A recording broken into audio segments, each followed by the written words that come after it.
What's up, everyone? My name is Velchivz. Welcome to another video game news video. In this video, I'm gonna be playing Minecraft, and I'm gonna be dealing with heights, trying to dig out some wood for something that we're building. But alright, let's get started with the news. One thing that I'm gonna be talking about a lot, maybe the whole video, it's the E3 2013.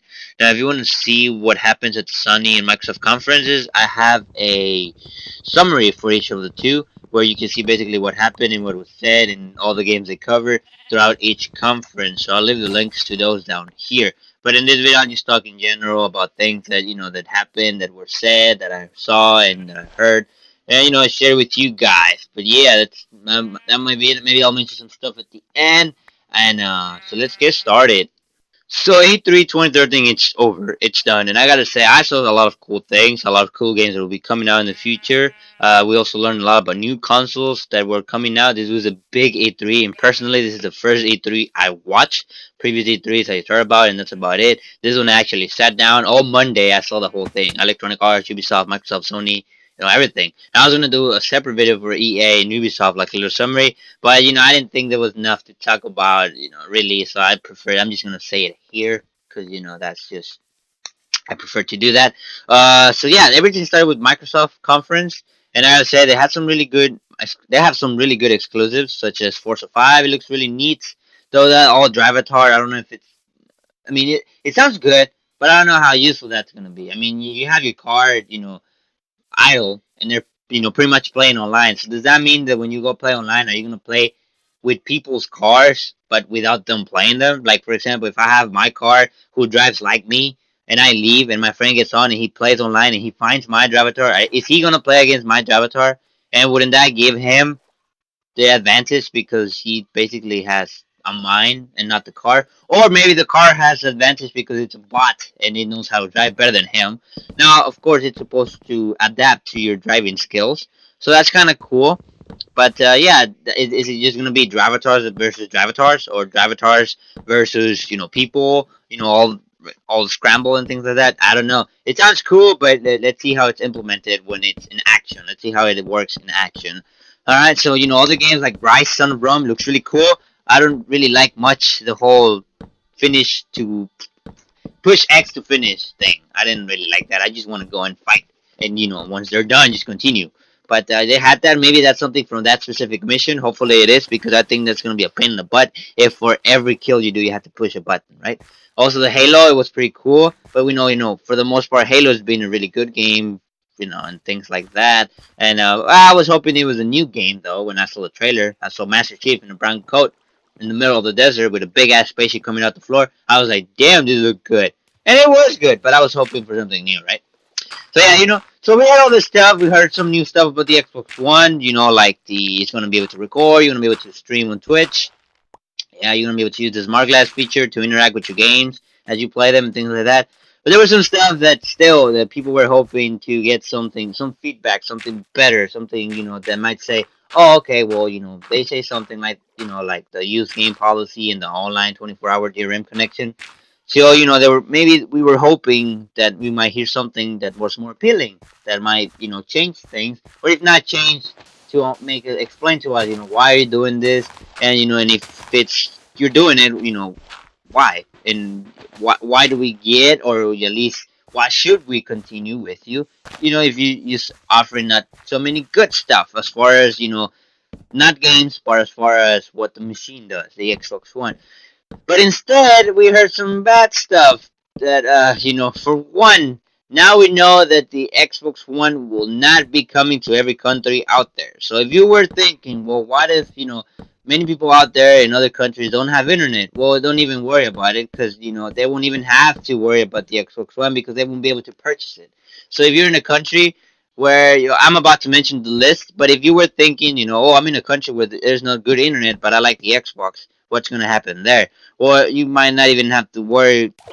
You might not even have to worry about that. You're not even going to get the console at all. All right, they're not going to be shipping to every country out there. All right, they're going to be region locked, so you cannot be able to import. If you buy something in a different country, it's not going to work here. All right, so man, that's instead of, I mean, after what you're doing, you want to get some people in. You might want. This was an opportunity to say some good stuff, but you just said more butt stuff. So in this list includes Australia, Austria, Belgium, Brazil, Canada, Denmark, Finland, France, Germany, Ireland, Italy, Mexico, Netherlands, New Zealand, Norway, Russia, Spain, Sweden, Switzerland, United Kingdoms, and United States. Any other country that I did not mention will not be able to purchase the Xbox One. So, yeah, I mean, you already excluded a lot of people. First of all, by by your video game policy and your online DRM. Now you're excluding tons of people just by not selling the product in the first place. Alright, so I gotta say, man, that's not really helpful, at least for them. That's not a good thing. That's just not a good thing. When I saw this, I was like, "What? Are you serious? Are they just like are they saying, all right, we don't want to sell stuff anymore?" Because I mean, I know that most of your sales come from these countries. Because if they did it, if you had more sales from different countries, then they would have included as well, right? But what I'm saying is, I know that maybe most of your sales come from these countries, but you still have a shitload of sales from other countries if you put them together. Now you're excluding all those sales. Plus, you're excluding all the people from those countries who don't like your policy. How is that going to help you? All right. Now, and and they responded to several questions. For example, what are you going to do about people who work, who are in army and stuff like that don't have internet connection, or they have a very poor internet connection, and they take their Xbox and they use them, and like for example the submarine and things like that. And the Xbox executive, he just basically said, "Oh well, if you're under that situation, there is a device that you can use, and it's called Xbox 360." And I gotta say, I saw this video, and I only saw a little part of it, which is what he says, the Xbox 360, and basically they ask him the question, and he responds, and he looked like he was an asshole answer, like a smart ass answer, like, "Well, what are you gonna do about people who can't get internet connection?" And he basically goes, "Well, they can get an Xbox 360. Don't get the one. If it affects you, get the 360. If it doesn't, then get the Xbox One." I mean, that's kind of lame. That's kind of like a dick move. I gotta say, it is a pretty lame move. If you're gonna go and tell basically your audience who are, love you, who love your games, who love your console, and they're asking you, "Well, what can we do?" And then you basically said, "Well, don't do anything. Just stick with your console. Don't buy our new stuff." So where's the excitement of the next generation consoles? Nowhere. It's just nowhere. So I gotta say that's some really lame stuff. Excluding all these countries and just basically saying if you're bitching about not having an internet, just get the 360. That's kind of lame. That is lame. I don't care what you say. I don't care. If you're an Xbox fan, that is lame, and you gotta admit it. All right, that is super lame. All right, whatever. Regardless, that is lame. At least not for you, but as a company saying that is freaking lame. All right, and it's not gonna help them. But let's keep going. So, E3 for the Microsoft conference, that's pretty much it. Got some cool games. PlayStation 4, we know the price. We know it's not going to have used games. We know it's not going to be region locked, so you're going to be able to import from anywhere. You purchase your game from Japan, you're going to be able to play it in US or wherever you are.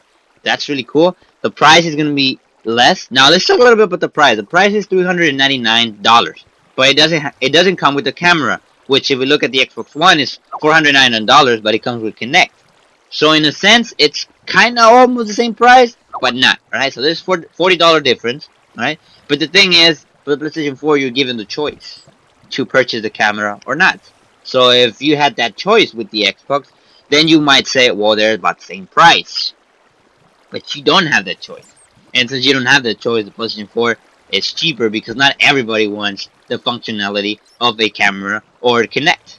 Alright? Now another thing, the PlayStation 4 will include a headset.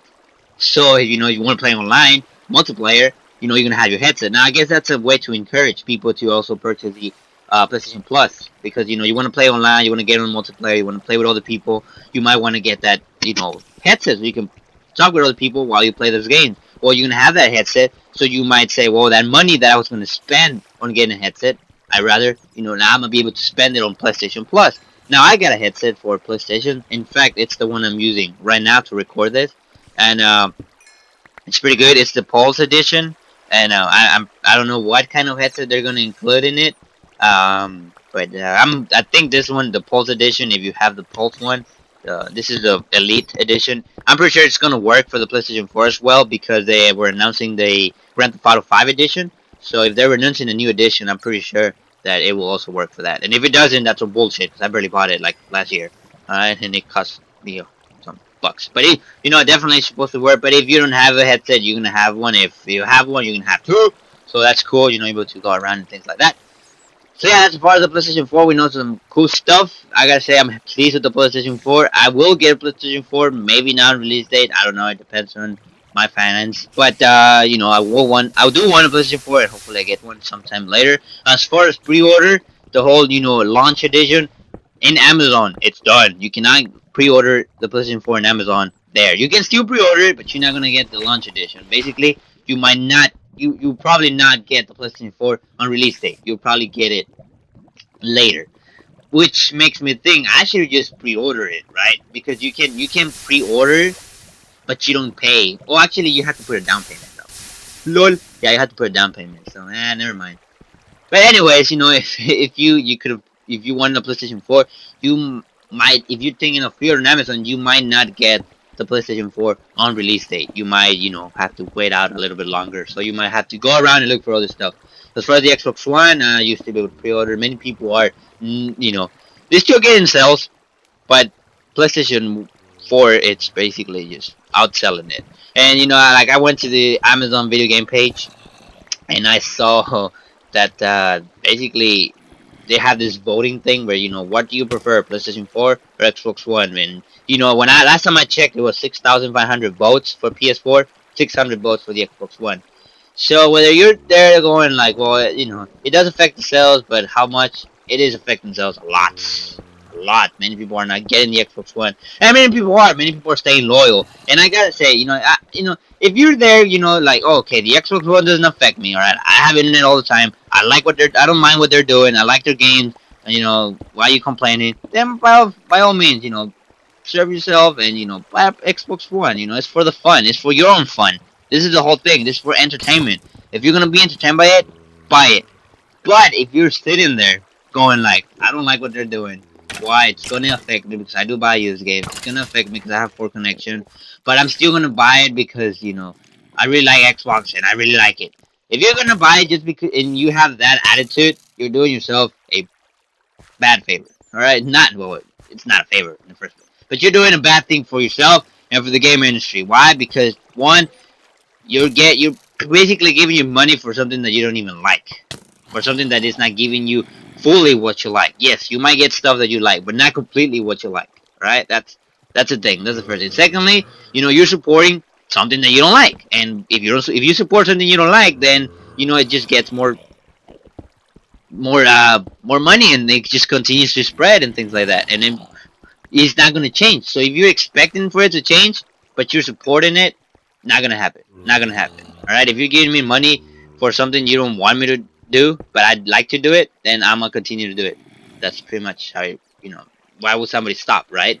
So yeah. So if you're in that situation where it affects you, but you're still trying to get an Xbox One because you are loyal, do not get it. And I'm not saying to go to the rival and buy a PlayStation 4. Wait it out. Wait it out. They might change it. Now, they're by the looks, they're just going at it. They're like, we're not gonna change it. We're gonna do this. I don't give a shit what you think.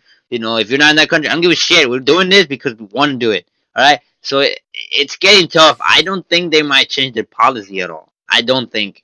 I don't think they will. I honestly don't think, because I mean, the only thing is, if many people really don't buy it, if they fucking just they look at the freaking house or something and they're full of Xbox Ones, it's like, holy shit, nobody's buying them. That's the only way they're gonna do it. Why? Because maybe they're not gonna go and say, well, we're gonna change the policy, but the people on top of them, they're gonna say, hey, where's the money? Because it's all about money, and they're gonna look down and say, where's the money? Why are you not giving any money to us? All right, you're fired. And then someone else is gonna come and say, all right, we saw what they fucked up. We're gonna redo it. We're gonna fix it. That's the only way, because these guys, by looking what they're saying and how they're handling all of this, they look like they are gonna do this regardless whether you like it or not. All right, period. So to me, the only way that this is gonna change is if they see no sales, no money coming in, and people from up, they just basically say, all right, man, you're not helping. Get the fuck out. Get someone else to fix it, or you better fix it, or you fire. That's the only way they're gonna fix it, because these guys are serious. And if from the top they're like, no, we want to do this too because we think it's cool, then we're fucked. We're not. They're not gonna change it. Microsoft, it's a rich company, and they might suffer a lot of sales, but I think they, we're a lot. There's still a lot of people who are gonna get the Xbox One. All right, that there's just gonna be a lot of people, and they might not get a shitload of sales, but there will be some sales, I guess, enough to keep them supporting it. So it all depends. It all depends on really how many sales, and to see if their bosses are happy with this, and they say that's fine, or no, hell no, fix it. All right. So my opinion in all of this, to be honest, if you want to hear my opinion, I don't think this whole online thing it's a bad thing. All right, well, don't get mad at me. Hold on, I don't think it's a bad thing just because yes, you have all Okay, I think that if Microsoft would have waited out and this whole thing that they're doing a few years more from now, I think it would have been an okay thing by many more people. The reason I say that is most people are angry because of the 24-hour connection. A lot of people are angry because of the use games. But let's start with the 24-hour connection. Many people are mad because, they don't have internet, they have poor connection, things like that, and they're not going to be able to use this console. Alright?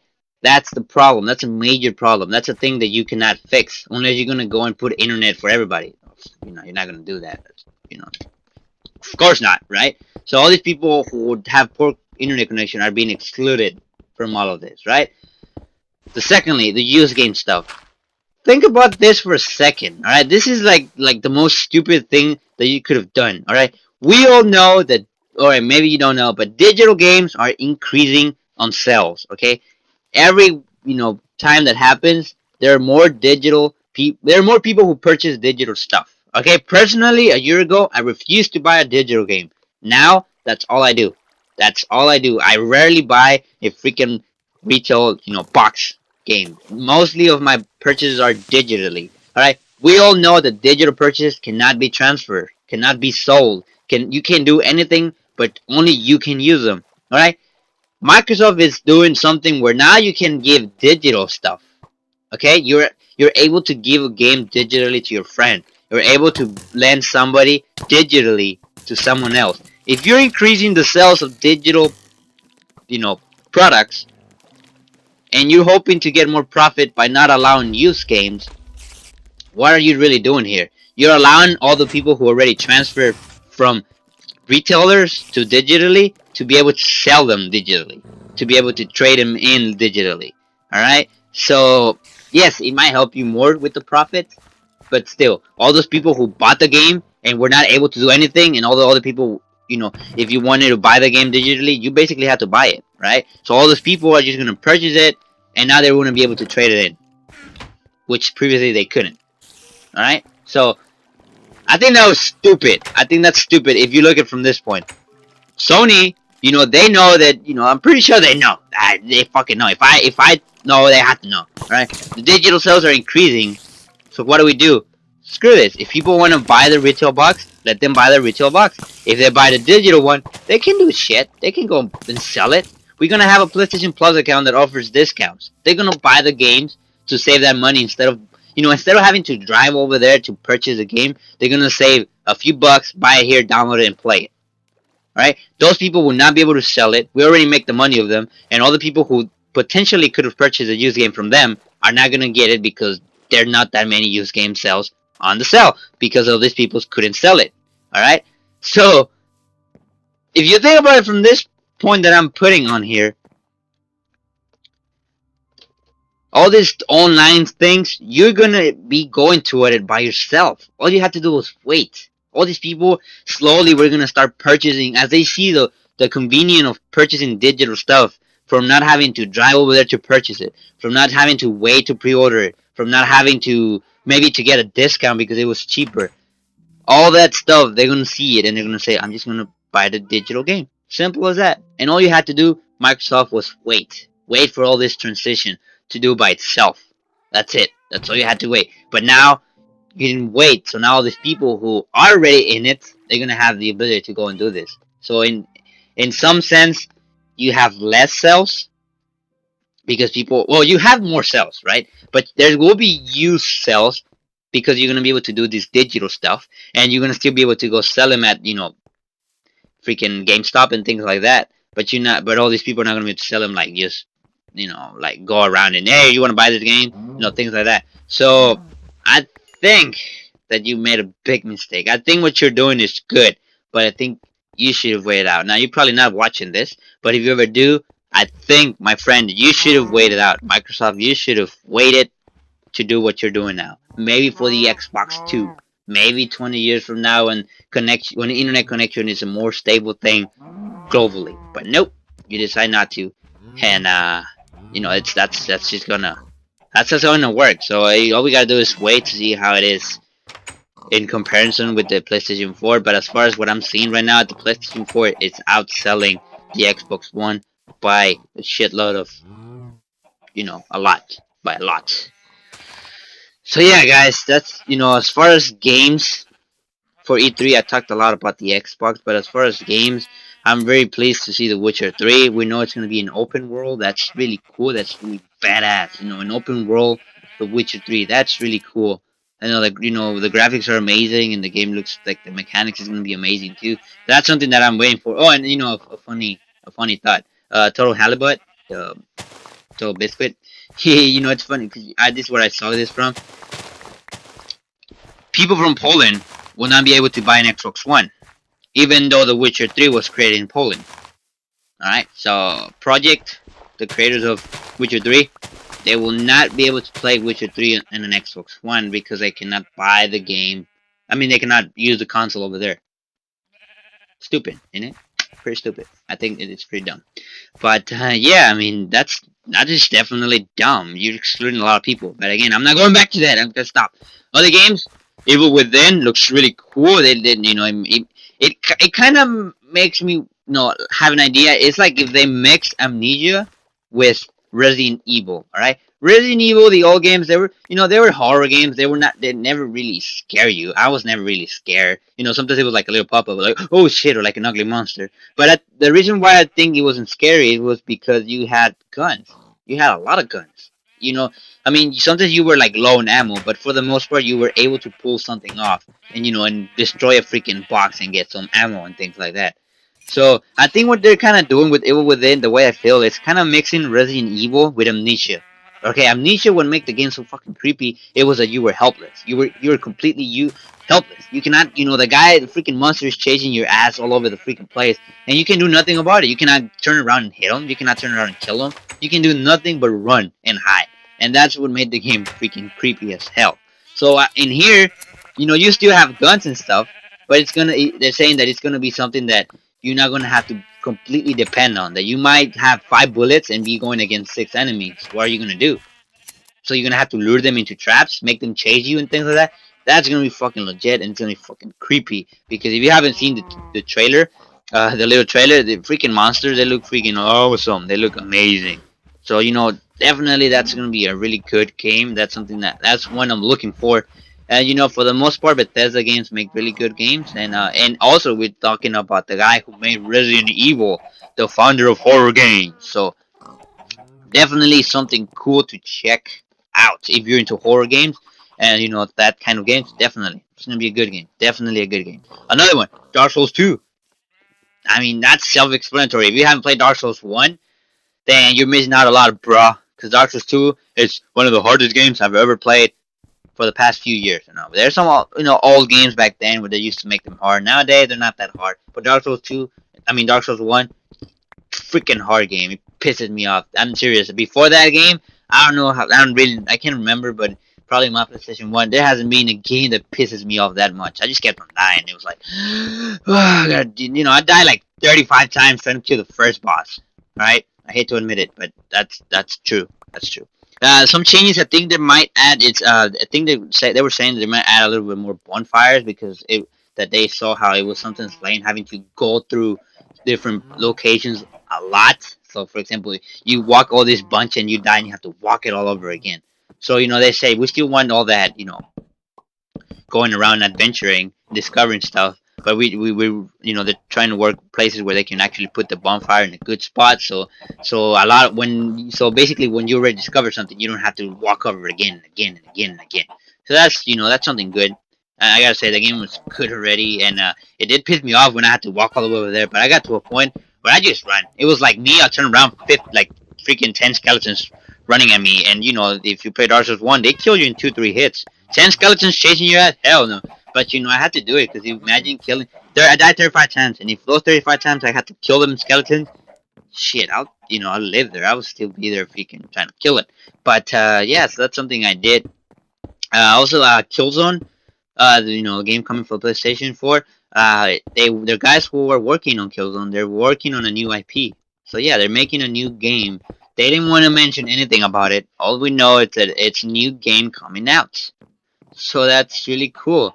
A new IP, a whole new story, a new everything. They didn't want to say if it was going to be a PlayStation 4 exclusive. They didn't want to say, if it's a shooter, if nothing. It's just basically the guy asked them, "Hey, it's a new IP. Can you tell us anything about it?" He said, "Nope." All right, then nothing we know about it. But that's something maybe cool to know because new games and new IPs and new stories. For example, a new story that's coming out PlayStation 4 is The Order, and I gotta say, there's no gameplay. I didn't see The Order expo thing, the one that specifically the one that was specially for it at the E3. I saw the one at the PlayStation, the trailer. It looks really good, but yeah. Now you can still go back and watch some of the stuff. If there's some games that you want to know about them, you can go back. Where I saw them was at GameSpot. You can go to GameSpot E3 or just Google it, GameSpot E3, and you can basically just look through which game you wanted to see, click it, and you can watch it. You can watch about that game and get details about what you want to hear. There was a lot of games to cover. I couldn't watch all of them really. There was at times there was 2-3 games being covered at the same time, so I just couldn't. But for the most part, I watched the whole day zero because that's what I wanted to know: PS4, Xbox One, EA, and Ubisoft, and then I watched some specific games after that and things like that. But yeah, guys, so that's pretty much it for what I saw. I really like E3. Again, this is the first time I actually watched E3. Before it was just like, oh, there's new games coming out. I wasn't much into this, but now I'm doing all this video game news video, and I want to be into it. All right, so that's something I want to start doing, and I've been doing it for the past 6 weeks. I think this is like the sixth video I do, so I'm really happy to say that. But yeah, if yeah, so if you have a comment, you want something you want to tell me, like not like a criticize my work, you can leave a comment. I'll appreciate that. I really do. But if you like this videos, definitely give me a thumbs up. I'll appreciate that as well. Share with your friends. They might be interested in what happened at E3. Again, if you want to see what happened at the Microsoft and Sony conference, I'll leave the links for the summary. They're like 10 minutes long. They're not that long, so you can see all the exclusives and everything they said. That's pretty much it, guys, for this week. Hope you like this. If you do, stay tuned for next Friday for more video game news. And this is my Friends Night Video Game channel. If you like to check it out, you can check it. If you like, you can go and check it out. And if you like what you see, you may subscribe for more content. See you guys next Friday. Take care and peace out.